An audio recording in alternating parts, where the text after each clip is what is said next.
This is Mary Ann, a Filipina who hopes to provide for her family of five.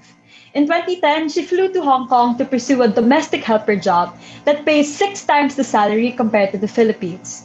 However, when she got there, she was faced with a horrible surprise in the form of hidden fees, with the agency forcing her to pay placement fees worth 12 months of salary.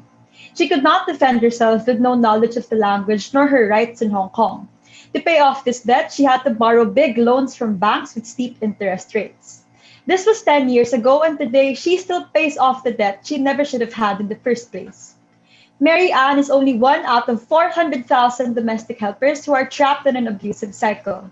However, today we'd like to talk to you about how your company will be viciously breaking it. Good day, we're Team Ateneo, and I am Bianca Braza. I am Jan Ong. I am Joella Kansuni. And I'm Ariel Ang. And first, let's talk about the industry's infamous history. What has enabled the industry's abusive standards? First is the frequent practice of charging high illegal placement fees to workers that reach up to 25 times the legal limit. Given the inability of workers like Mary Ann to defend themselves, agencies created this new exploitative revenue stream to earn outside their regular fees to employers.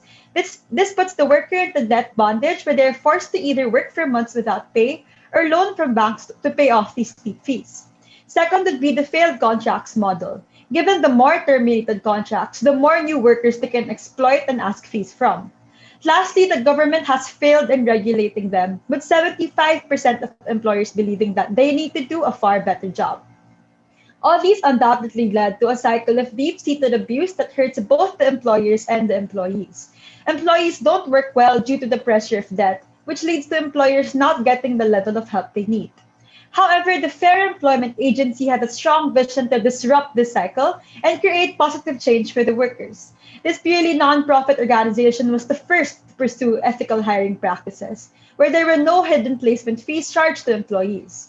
They also developed strong relationships with employers given how they matched employee skills to their needs and had a transparent pricing model.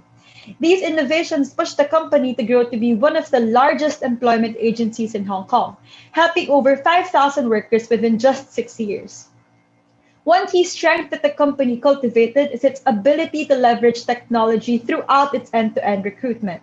From its training center in the Philippines to its agency in Hong Kong, the company developed technology to efficiently streamline its processes while the rest of the industry ran on manual paperwork. It also developed long-term partnerships with NGOs, corporations, and donors to fund its initiatives and strengthen its brand name. However, despite this progress, there's still much left to be done. Around 1,100 agencies still charge legal fees, and 60 to 80% of workers are still in debt. There is still a lot of ground for FEF to cover. Also, despite how the foundation has disrupted the landscape for training and matching employees, there are still great challenges on the latter part of the chain, employment.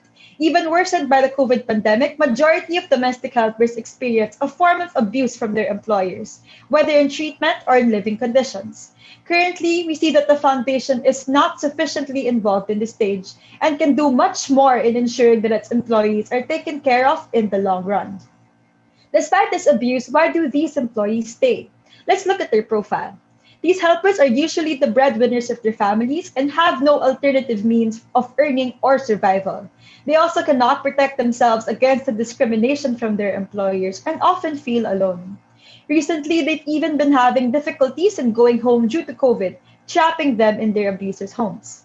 With this, we see further potential areas of change for the foundation to disrupt, far beyond just the recruitment processes. Now, I'll pass it on to Jan to discuss our key issues and problem statement. So the foundation's vision is to create new industry standards that would be adopted by the rest of the world. Although it has already helped over 5,000 employees since it was founded, there is still much work to be done. With this, how can fair employment scale to drive sustainable change in the industry? Now let's discuss a few key issues that we need to address to be able to solve this bigger problem. First, which scalable model should fair employment pursue to accelerate its expansion? In order to drive real and sustainable change, fair employment's impact can be maximized by scaling its services. However, given its nature of a nonprofit organization, scaling poses to be a huge problem. we can look into the following alternatives. First is to scale through an organic growth strategy wherein it can set up new branches under the organization's control. This alternative can ensure quality management. However, this strategy will definitely be costly. Next, it can do a franchise model wherein franchisees will have to adopt the company's fair management model. This can provide an extra revenue source for the company, but can be quite difficult to manage. Lastly, it can instead focus on expanding on its businesses in Philippines or Indonesia, as these countries pose to be very suitable for its current line of business. However, this alternative does not address Hong Kong's illegal industry practices, which is crucial for the company's vision. Given all this, we decided to pursue the franchise model as it will allow us to scale the fastest, adopt a new revenue source, and truly drive industry change as outsiders get a first-hand opportunity to understand how they can do good business while still being profitable. For our second key issue, how can the company adjust its market segmentation messaging? As written on the left on our slides, the company currently markets to various stakeholders and each have their own interest and stake in the organization. On the demand side, we have employers whose primary interest is quality services, while on the supply side, we have workers whose social issues we aim to address. Alongside the two, beneficiaries such as the government and corporations have been crucial in our operations. Thus, the company needs an optimal way to market its value to the relevant stakeholders. With this, we came up with the criteria of impact and necessity to reach. We believe that all three stakeholders are essential and contribute great impact for or success to our work. For impact, inspiring employers through our messaging is essential to reduce abuse and maltreatment. Empowering workers is important so they can know their rights and avoid getting scammed. And beneficiaries provide us with income to grow our business. However, when it comes to necessity, we believe targeting our messages towards employers and workers is the utmost priority as there is a need for mass education and awareness among them.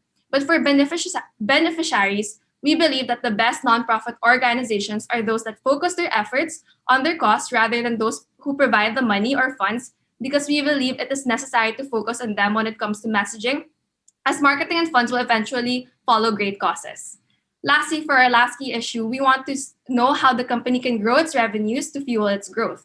Although the organization is a nonprofit one, funding is still necessary if we want to be able to grow our resources to drive change in the whole industry. Currently, we have a mid-market pricing strategy and no placement fees, which limits our income.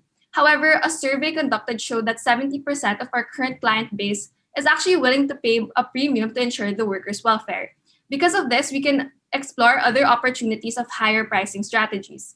First, we can look into a premium pricing strategy. Although this brings in more profit, we only target a niche in the market and will reduce our overall scope and impact as the majority of the market may not be able to afford our service. Next, we can look into a tiered services through diversified offerings. This again will bring more profits but will be difficult to operate as matching becomes more complex. Lastly, we can fully embrace our nonprofit roots and diversify our revenue structure through it. Beyond the usual grants and donations, we can explore commercial activities run by nonprofit organizations, which is a rising trend in the sector. With this, we want to explore the NPO revenue model as we believe that we should leverage on our identity as a nonprofit organization and that this model will bring the most impact in the industry as we continue collaborating with relevant stakeholders to bring true change. Now that we have an idea of the changes we want to make, let me recap the organization and the industry's current state and show you where we will be after our strategy. Currently, the organization has proven the success of its business model, that it can be profitable without any illegal practices. We also found that the company does a great job matching workers to employers, but can still improve its post-deployment services wherein most of the abuses actually happen. So for the industry, some are already adopting our model, however, not fast enough as COVID has actually amplified the effects of illegal practices in the industry, with 70% of firms still engaging in them. With our strategy, we hope that Fair Employment Agency can become the ultimate enabler of industry-wide change by promoting its profitable business model. Lastly, we envision sustained changes in the industry standards and a decrease in illegal practices, all through our strategy, which Joella will now be explaining. Now, we introduce to you our strategy, the Triple E strategy. It's not about being a fair company. It's about making sure the whole industry is fair. Thus, our strategy focuses on enabling the industry shift through initiatives that empower our various stakeholders. Our plan is to elevate stakeholders' experiences, expand our services to reach more people, and empower workers to bring sustainable change. This is our proposed new company structure based on our Triple E strategy. Our first initiative, which is Elevate, is about revamping the Fair Hong Kong application to be more than just an educational app to improve post-development experiences. Our second initiative is Expand, which deals with introducing fair employment franchises and our new consulting arm to boost adoption in our business model. Lastly, Empower initiative focuses on uplifting the workers' quality of life by providing more revenue opportunities, which can also help fund the organization. The first part of our Triple E strategy is elevate the end-to-end experience through a multifunctional mobile app. We envision this app to create seamless links across all stakeholders from employer to agency to employee. Currently, the company only has in-app educational efforts and calculators. We want to elevate its purpose to three main improvements that will enhance the end-to-end experience for everyone. First, we will introduce profile ratings to boost transparency across our matching process. Employees and employers will answer daily checkup surveys where they will rate their working conditions or service. This provides us real-time holistic view on the work setup, alerting the company of any abusive employer or underperforming employee. Second is the use application for community building. We recognize that workers tend to feel alone in the struggle, so we want to build a stronger support system and make them feel at home. We plan to connect them to one another through in-app messaging and forums where they can raise concerns and communicate. This function connects any domestic worker, regardless of location and industry, to really strengthen their sense of community. Lastly, we will include an emergency button so employees can quickly get help through their mobile phones when something is wrong. This button links to a 24/7 service that checks up on employees. Now, Ari will say the impact of these changes. Thank you, Joella. So for this part, we aim to see a decrease in the percentage of workers experiencing abuse, going from 58% to 30%. Additionally, we want to see a decrease in turnover rates because of our efficient matching processes and our profile system that makes sure employees and employers treat each other well. And through this, we are able to elevate the end-to-end experience between employees and employers, bringing protection to both while also improving employee working conditions. Back to you, Joella. The next E in our strategy is about expanding our model across agencies. This will first be done by opening up our brand for franchising as an expansion strategy. Franchisees will have access to training guides, ongoing support, and quarterly audits and visits to ensure that fair and legal practices are maintained. We will also promote an incentive structure wherein we will offer a reward of lowered yearly fixed fees if the franchise is able to sustain low failed contract rates. This will systematically reinforce fair practices among our franchisees. We envision having over 30 franchises by the end of our strategy. We are confident that many will be interested as they can benefit from the non-profit halo effect and affiliation to our network, while still having a profitable business model that more and more employees are going to appreciate. The second part of our expanding model will be done through the creation of social consulting arm. Aims to help current agents transition our model to decrease the use of illegal practices. As social consultants and conduct a thorough analysis of the company, contextualize our goal to aim to help to achieve a fair and profitable business model with what they currently have, as existing agencies may be more resistant to major changes. We will also help in implementing the recommendation and offer post-engagement support. Lastly, we plan to also offer successfully transitioned companies to our Fair Employment Accreditation, a title that shows our foundation and corporate partners vouch for them. Our vision is to make accreditation throughout Hong Kong known to reinforce the benefits of using a fair employment model. Now back to Ari. Thank you, Joella. So from this part, we aim to see a decrease in the percentage of employees with unethical recruitment debt from 60% to 40%. We also want to see a decrease in agencies doing illegal practices from 70% to 46% eventually. And this is the main driver of our goal of further scaling and enabling the industry-wide change as mentioned by Jan. Back to you, Joella. Now, the last part of our Triple E strategy is empowering more employees in the long run. We recognize that our impact can focus on recruitment. We can sustain long-term change by helping them pursue other opportunities beyond this type of work. This part of the strategy focuses on creating commercial activities that allow workers to earn wages outside their current jobs while also being an additional revenue stream for us.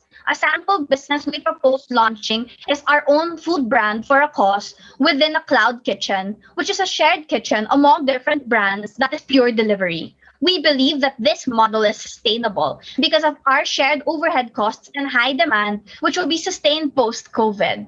The staff for the kitchen will be the public workers in our network that communicate their interest in job opportunities outside their current work through the mobile app. Operational model of this features one brand offering meals for delivery and will only operate on Sundays, the rest days of our workers. However, we can still adjust depending on their availability. The profit model will be revenues from food sales, costs from setting up kitchen and cogs, and wages will be paid to employees of around 350 Hong Kong dollars per Sunday, 2 times of what they normally earn daily. Additional profits will be diverted back to the main business to continue supporting more domestic workers. So by providing an extra revenue stream, we'll see an increase in the average monthly earnings of employees who participate. And in the long run, we see that this can help improve the standard of living and also provide skill development for our domestic workers, giving them opportunities to empower them financially for the future. And this is our revenue breakdown. And I'll be explaining our NPO revenue model a bit more. So under it, we have 4 sources. Firstly, we'll gain 30% of our funding from the Hong Kong, Philippine, or Indonesian governments. Then 60% will come from our corporate donors and also our who are pledged to us, and also our individual donations. So who do we target?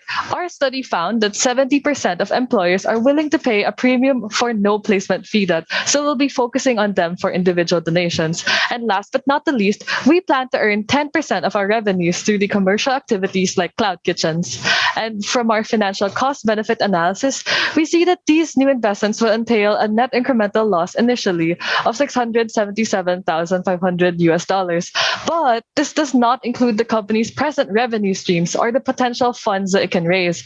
We note that from our estimates, the company can generate an average profit of $3.1 million per year, which it can reinvest into the business and specifically into this strategy. And by the end of our strategy in 2023, we aim to help 145 to 150,000 migrant domestic workers just like Mary Ann. And doing so, we will have saved these workers $75 million in recruitment debt.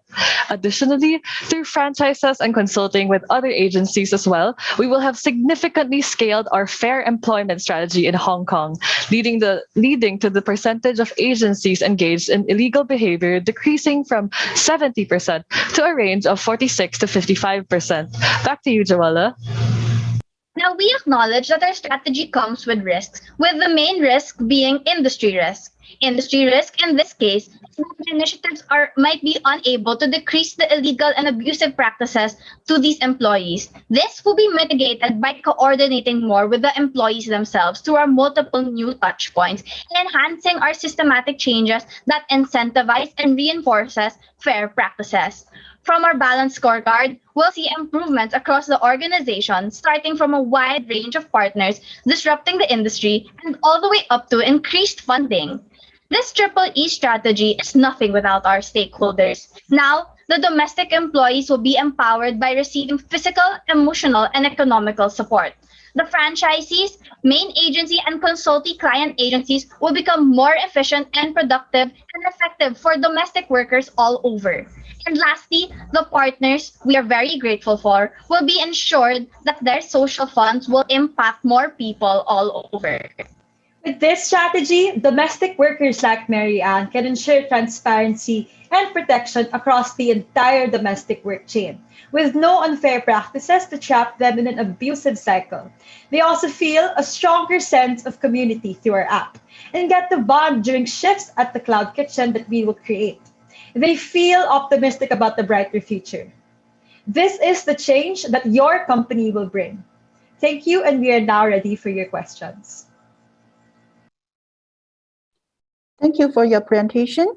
It's now time for the Q&A session. The 15-minute countdown starts now. Let's hear the first question. Thank you very much, Tim. Very pleased to hear your presentation, and congratulations in advance, I will say. I have a couple of questions. So, and I will just mention all of them at the same time. So please answer them in whichever order you may want. I wanted to be very clear on who are you proposing to provide the consulting. Is it to the employer? Is it to the employees? So kind of who is your customer in that consulting stream? And how are you getting money for the consulting services that you are providing?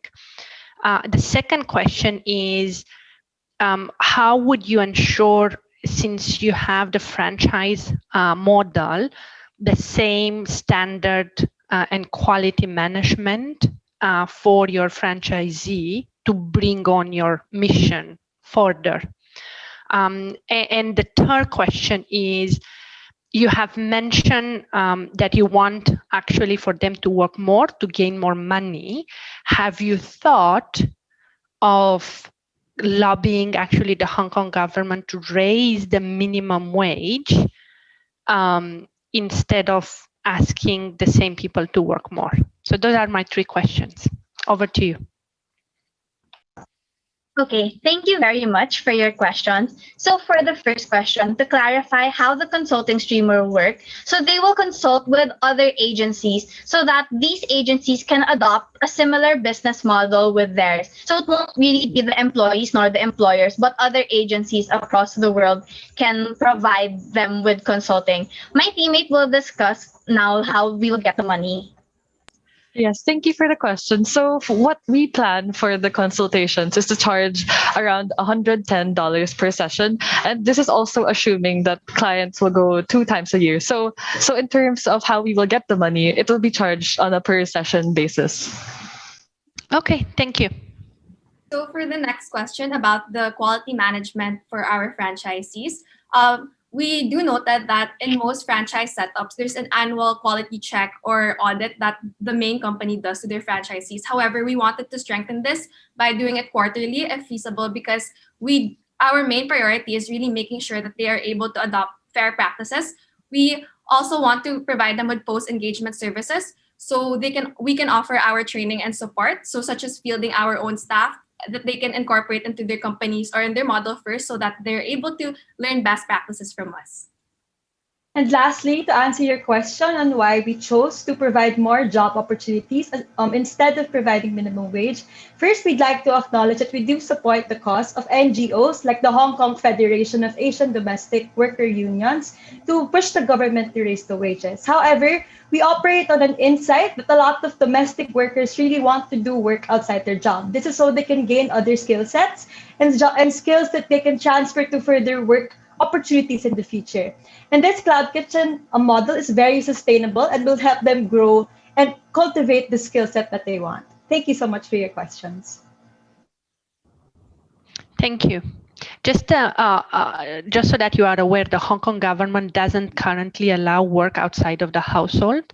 So if you are to set up this cloud kitchen, you'll still need to lobby the Hong Kong government to allow for work outside of the household as part of their visa arrangements.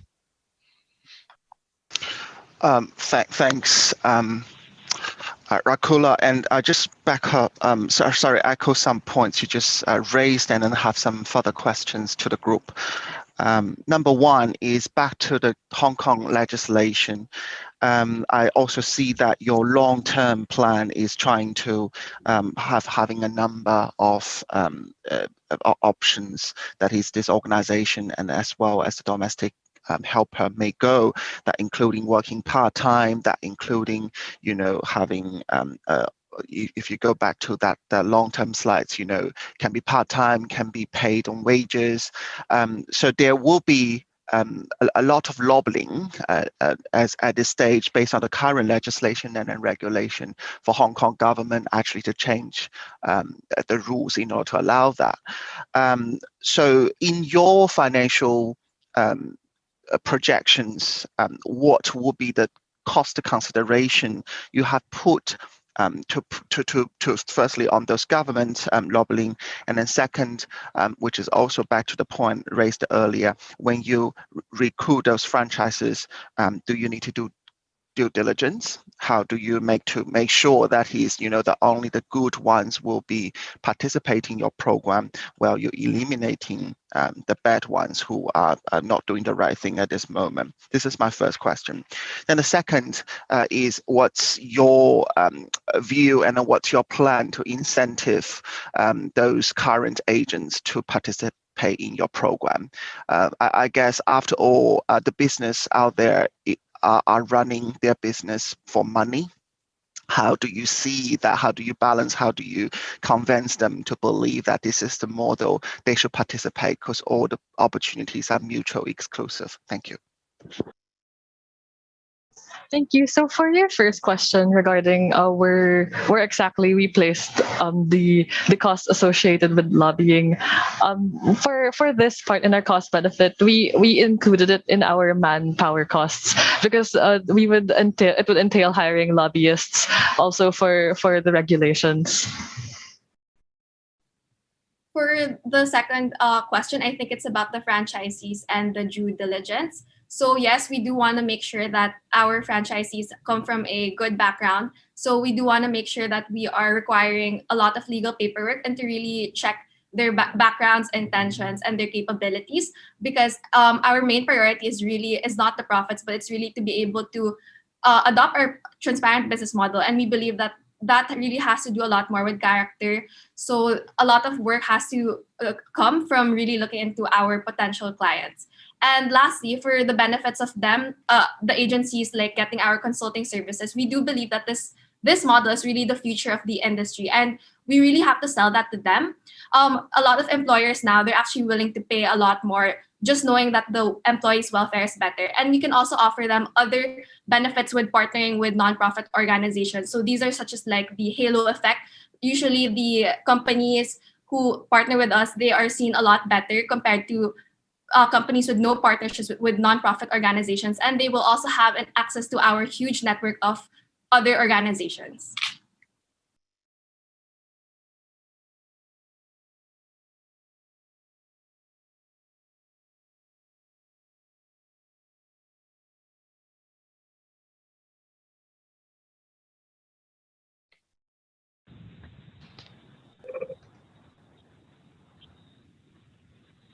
Hi, hello. Hi. Hello. Hi. Yeah, apologies. I got some technical issues, so was dropped out for the last minute. Apologies. So I got some follow-up question as well. But first of all, thank you very much for the presentation, and it's a very good work. I actually have two main questions. One of which I think was a follow-up for the previous question about the cloud kitchen. Putting aside the legislation in which Luca and Kinu have already talked about it. But you know that the domestic helpers, they work 6 days already in the employee's home. So if you ask them to work on a Sunday, how can you ensure that they will have enough rest? That's one thing. And the other thing is that, have you think about, even if the legislation allow you to do so, how do you incentivize the employers to actually allow their helpers to go work in here rather than taking a rest? Because the employers really need them to work full time in accordance to the normal working hours during the rest of the 6 days. So that's the first question. The second question, I think you talk about there will be a lot of costs in order to implement your plan. And one of the costs that you're able to, one of the source of revenue is to try to get donations from corporate donors. So can you explain a little bit more about what type of corporate donors will you target at? And in terms of the strategy, how do you convince them to actually donate to you, given that the corporate donors directly, they wouldn't have the needs to hire domestic helpers in Hong Kong? Okay, Thank you for all your questions. So to touch on the first question about rest for employees, so we highlighted in our strategy that this is something that is optional for workers that may want to look for additional work on on Sundays. And this is not something that they have to do weekly. It's up to them how often or how many Sundays they want to do it. So it's something that they can do once a month, every 2 weeks or so, to ensure that they also still have proper rest. And in addition to that, they wouldn't be working the whole Sunday. So they could take a shift from morning to afternoon or mid-afternoon to late at night to ensure that they still get that rest for the week. When it comes to employers now, we will ensure that the employers are aware that they know that their employees are going on this Sunday venture, but we will ensure again that this is not something that they would do that should interfere with their work, but rather something that they'll voluntarily do when they have the extra time just for extra money. And with this extra money, they'll likely be happier and more satisfied, which would increase the quality of work that they give to their employers.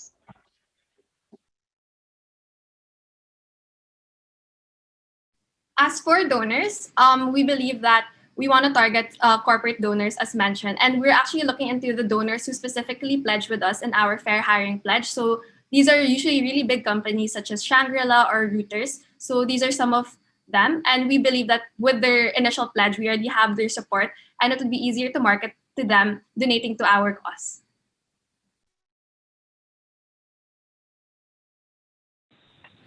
Thank you. Since we have a couple of more minutes for questions, I may have a couple more. Are you planning for the franchise to also be on the app? So to be an integrated ecosystem across both the main business as well as the franchisee? So Yes, we are planning for the franchises to be on the app because we again want to create a community for all of these workers to talk to each other, to answer forums, and to just get psychosocial support. And on this app, this is really something that we want to build create a network on. And to add on to that, one of the privileges that our franchisees would be getting is also our network and some of our resources to also incentivize them to tap into and join our culture and also the fair employment model that we want to push across the industry. Thank you.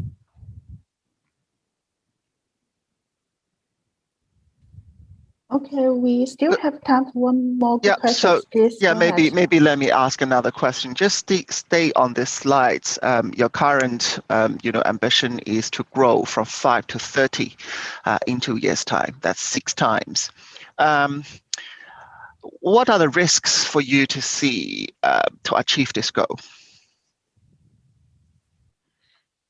So definitely the main risk we do see is really managing quality with a 5 to 30 growth that is huge in 2 years. And it is very difficult to be able to manage all these franchisees and to ensure that they're following our model. However, this is something that we have identified that we really have to prioritize when it comes to risk, which is why we put things into places such as structural or systematic incentives for them to actually lower failed contract rates and quarterly audits, which other franchisees actually don't do. They only do annual. So we really ensured to put structures in place to be able to mitigate this risk and to really focus and prioritize and to ensure the quality management of these franchisees.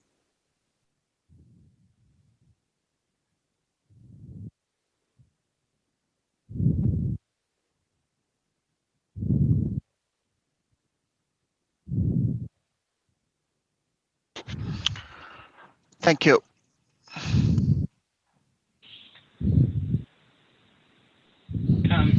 Thank you. I don't have anything further for now. Okay, thanks. So no more questions from judges? No more questions from me Okay, either. great. Yeah.